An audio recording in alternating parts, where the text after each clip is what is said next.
Welcome back to IGN Live. I'm Brian, this is Daniel, and this is Will from Need for Speed Payback. How you doing?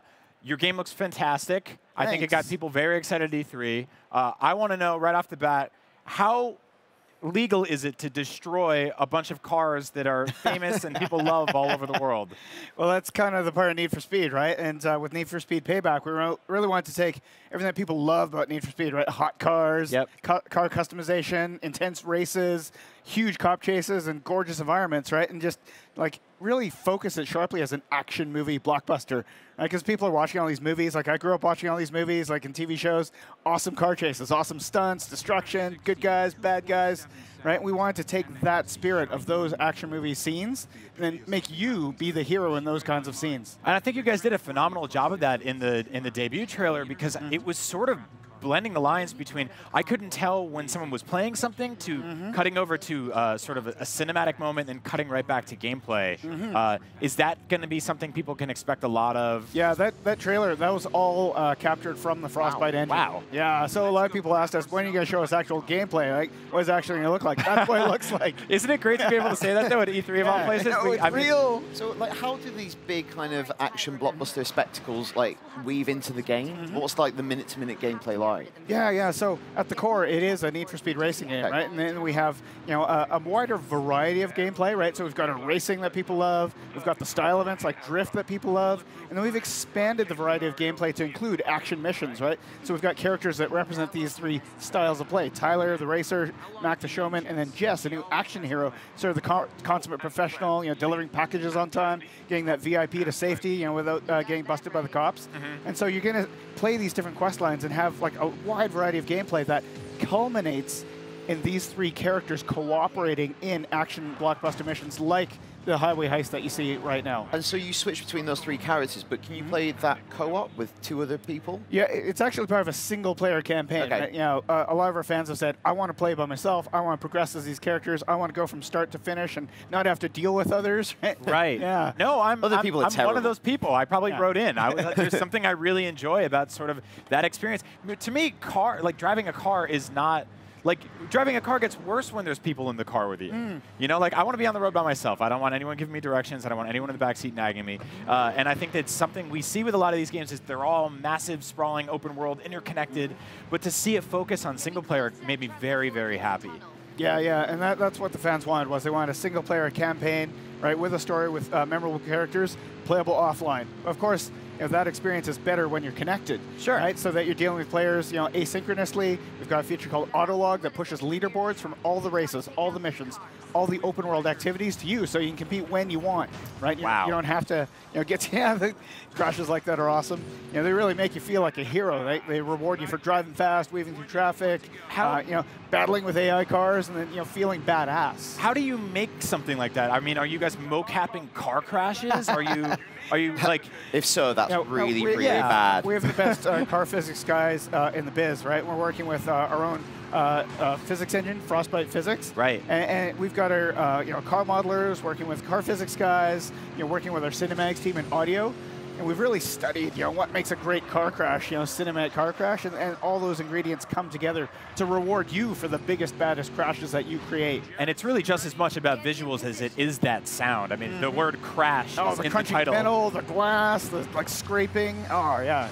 It's awesome. Can you tell us a little bit more about where the game is set? 'Cause obviously a lot of this sequence takes place in the desert. How diverse is the environment? We've got this new world called Fortune Valley, and it's the most diverse open world we've ever built for a Need for Speed. And that's something that our fans want, is just more variety, right? More places to visit, more places to discover.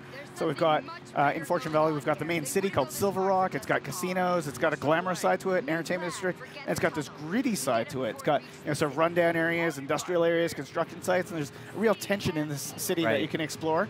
Then you get out of the city, and then you go to canyons, massive elevation changes and gorges. On the other side, mountains that you can drift around switchbacks, massive elevation change. And then what you see here is the desert, this massive sprawling desert that you can explore and off-road. So obviously very Vegas inspired.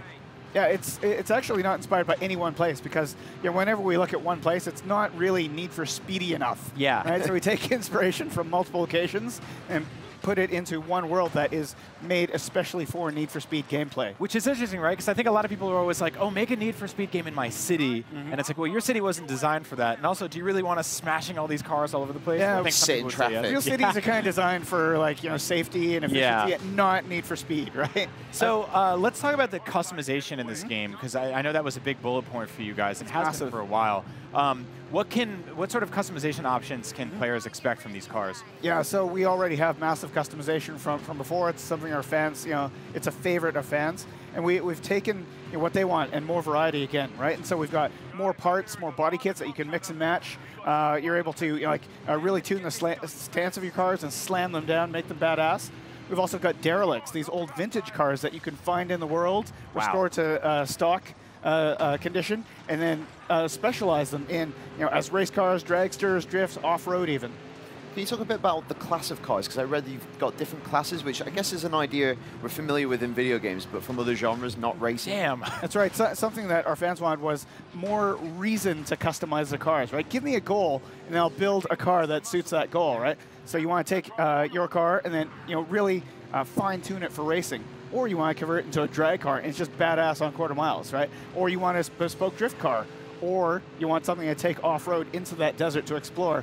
And then we've also got a new class called Runner for just the transporter-like character, for carving through rush hour traffic and getting away from cops. So you're actually nudging players narratively to customize cars rather than just like kicking you over to a menu and being like, go for it. Yeah, which is the fastest? Yeah. Oh, that's really cool because I find myself sort of skipping those modes in a lot of games because I get overwhelmed. I don't know where to start. But sort of funneling people in the right direction Absolutely. is a really smart idea. The game guides you through building all these various rides and building up your stable. Even if you have no idea what you want to do with it, the game leads you through that experience. And so I asked you about this at the top of the segment, but do you get car companies who are sort of cagey about what you're doing? I mean, you're not just racing cars, you're exploding them. Yeah, we have amazing partners like Ford here who are letting us put an action movie hero on a hood, jumping onto an 18-wheeler moving. And it doesn't say, trained professional on a closed course. Yeah, don't try this at home, kids. Yeah. Right? Yeah, but this is the kind of experience that our partners, love, right? They love that our Need for Speed fans can do these heroic moments in their cars. Wow. Do you have any control of the characters when they get out of the car, or is that no? These characters, they no quick time events or anything. No, it's about their actions behind the wheel. That's what Need for Speed is about. It's about driving, right? It's about these three characters with three different styles of driving. That's actually very relieving because I think a lot of us, when we were watching the demo at IGN, we said to ourselves, like, it kind of reminds me of like when Tony Hawk got off the skateboard and we started walking around. This is a driving game. I'm glad you're focusing on that. And it's not about that's what we do best, and that's what we deliver to our fans. Now, we saw a helicopter there. Will there be some sort of aerial vehicles we'll get to take control we've got the return of epic cop chases there, and that's something our fans have been really asking for, is like, they love the intensity of massive, massive cop chases where you're causing like loads of cost to state and destruction. And so we've got the return of various levels of cops. We've got roadblocks, spike strips, we've got copters tracking you. That's what you saw there. That's awesome. And then the return of rhinos, right? The big SUV cops who just want to pummel you. That's the future. So how many different cars did you guys get into this game? I mean, I feel like that's just this like legal minefield.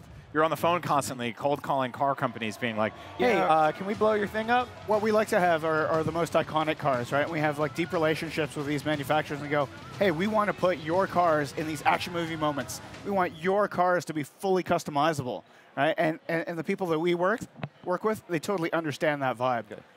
That's fantastic. I'm surprised there aren't more people be like pushing back on that. But I think in the spirit of fun, you are ultimately celebrating these vehicles, even if you are painting them, blowing them up, making them drive over spike strips, absolutely, flipping them over. Right? Yeah, it's not just looking at a car in a showroom. It's like being in that car that you've made for yourself. It's a personal expression of yourself, and you've made it for all these goals, right? To take on these missions, to take down the house in the story, right? You've got a deeper attachment with these vehicles when you live through the characters' journeys in them, right? And you don't just sock them away in the garage.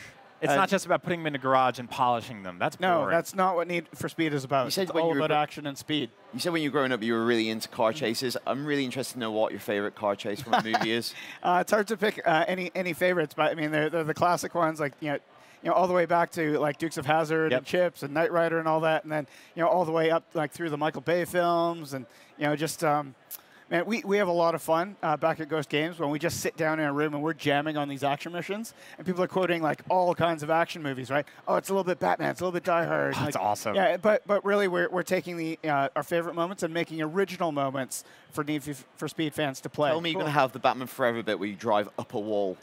You'll have to wait until the game's out. Stay tuned. That's Need for Speed Payback. It looks awesome. We're super excited for it. When can people play it? Yeah, November 10th. All right, Yeah, it's so PlayStation soon. 4, Xbox One, Windows PC. Everywhere you want it. That's IGN Live. We're going to be streaming all week long, so stay tuned to E3.